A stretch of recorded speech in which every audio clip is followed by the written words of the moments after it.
Hey guys, Ash here from... I thought I got rid of you. M42 time. Where do you think I'm gonna be? No. Not again. I just cannot handle the hate. No. You then. Guys, let's talk M42. Samsung's got an amazing level of bullshit on this one. So, let's call out the page shells again. Please don't. Please, for the love of freaking God, please don't. You know what? You know what they're saying? This one, it's pleasantly surprising. You know how MKBHD did that video where he had a phrase that he kept repeating and building up the video? And for some reason, for the life of me, I just cannot remember which video it is. If you do, leave a comment down below. Now that is what they're trying to do. It's pleasantly surprising. For 20,000 rupees. Pleasantly surprising. HD plus display. Pleasantly surprising. The back, it's plastic. Pleasantly surprising. Oh, you know what? Pleasantly surprising. And also, the plastic, it kind of sort of, well, it looks like glass. And hey, use a case. I really don't want to do this. Okay, you know what? Please don't make me do this. You don't get the phone and you don't want people to think you're salty and you're talking just because of that. What? So what stuff is why you're not going to talk about salty this, right? About this. I'm just not reviewing many phones these days. I've got an iQOO 7. I've not done a video about it. I got the Realme GT. I've not done a video about that. The Moto G40 Fusion. I've not done a... You know what? If that's the route you're going to go, then shut up. Thanks for watching, guys. He ain't got no balls. Dislike, unsubscribe, leave. Okay. You know what? I'll do it. Guys, seriously. The marketing on this one, it's pathetic. There's a fuckload of paid reviews and that's all I've been seeing. I mean, just looking at the videos, I've seen sales representatives and actors and ads be less enthusiastic. I mean, this is an entirely different level. So, what are they saying about the display apart from the fact that it's pleasantly surprising? Well, Super AMOLED screen, big screen in an HD plus display is very interesting. I mean, it's funny. They talk about Infinity U and how slim the bezels are and casually slip in. This 60 Hz looks great, but the bezels are and just keep deviating from the top edge. So, you mean they're being honest, right? Well, they want you to think they are. Because, technically they did say the negatives. So, you can't really call them out on that, or at least they don't want you to. Yeah, the guy did after all say, if HD plus display bothers you, then you look elsewhere. After again and again talking about ages, about the colors, the viewing angles, the slim bezels, how this is all great for multimedia, and mentioning the display is slightly grainy, slightly, but you've never seen the display, so how the fuck are you saying it's bad? I am not saying it's bad. Now, don't get me wrong. I am not calling this a bad display. Let's actually talk numbers though. For those who aren't aware, there's this thing called pixel density, the basics any guy who does a video on YouTube needs to know, right? If you're doing any tech videos. Basically, how many pixels are packed into an inch? That is what makes or breaks sharpness. So here, let's see. With the Galaxy M42, a phone that's priced at 22,000 rupees, which you can buy for 20,000 right now. That's besides the point. It has a 6.6 inch panel with a 720p display. That's 265 pixels per inch. Now the OnePlus Nord, it has almost 410 pixels per inch pixel density. That's priced way more. Oh, okay.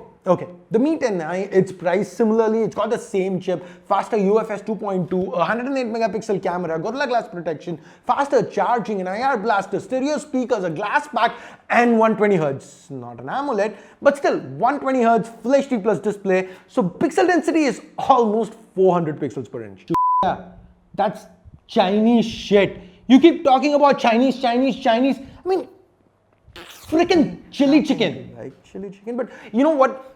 Forget the Chinese. Let's take a look at the M42's predecessor. You mean the M41, right? No. There was no M41. It was the M40. Why was there no M41? Because the 42 sounds newer. I mean, you wanted me to talk about this, so are you gonna let me talk? Please stop interrupting me. So the M40 that had a Full HD Plus display, 410 pixels per inch pixel density, but you are conveniently forgetting the fact that that was LCD, this is AMOLED. So they for 22,000 rupees, are you kidding me? You know, from the M40, they've even cut out Gorilla Glass protection. Has anybody spoken about that till now?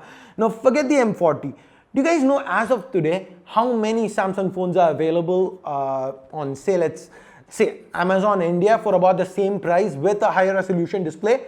Now, I don't want you to answer that. That's a rhetorical question. We got the Galaxy M30s, the Galaxy A32, Galaxy M51, Galaxy A51, Galaxy A50s, all of them with about 400 pixels per inch pixel density, all of them Super AMOLED with Gorilla Glass protection and some even 90 Hz. Now, don't you think people need to talk about all this instead of gushing, you know, like a Samsung salesperson with, it's got One UI 3.1 based on Android 11 and March security update. To be honest, I love the features. Knox security, it's really well made. It has the Samsung Pay with the NFC. What about MST? I honestly don't know. Your guess is as good as mine.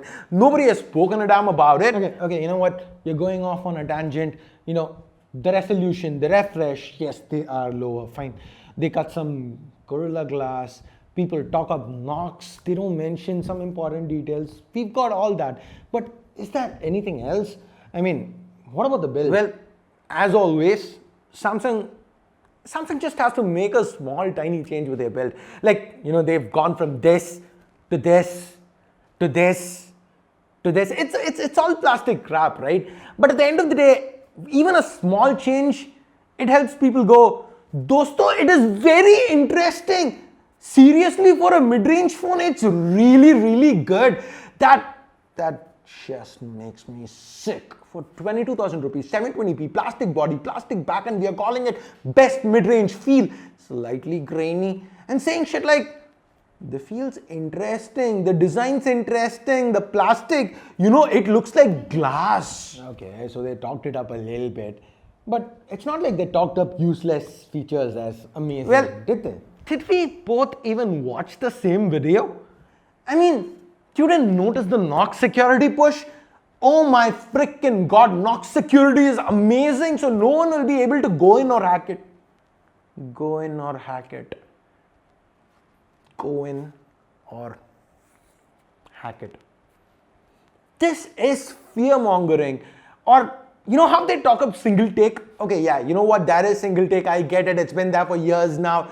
Why is everyone mentioning it as if it's a new super premium feature and it's a huge selling point? It's not, it's a nice feature, it's a cool little nice to have, but it's not a selling point, it's not going to make or break purchases. 5 megapixel depth and 5 megapixel macro. You see how the emphasis for people is on 5 megapixels and not the depth of macro? Because hey, like I've always said, useless, just making up the numbers, right? But at least it's a light phone. Are you kidding me? Light, 190 grams. Oh my god, it is amazing, so light. What the f is pleasantly surprising about this? The M30, 5000 milliampere battery, 174 grams. The M30s weighed about the same, but it had a 6000 milliampere battery. The M31 again had a similar weight, but a 6000 milliampere battery. So how does 5000 milliampere at 190 grams suddenly become, it is light? You know what, I'm done. I can't do this anymore. I'm out of here. Okay, fine, fuck off. You're boring anyway. Guys, I'll wrap this one. Oh, you missed. It's got wideband L1. Anyways, guys, now I don't mean to say this is a bad phone. No, 720p, it does not make or break a phone. But everything about a phone, it doesn't have to be perfect. Somebody doing a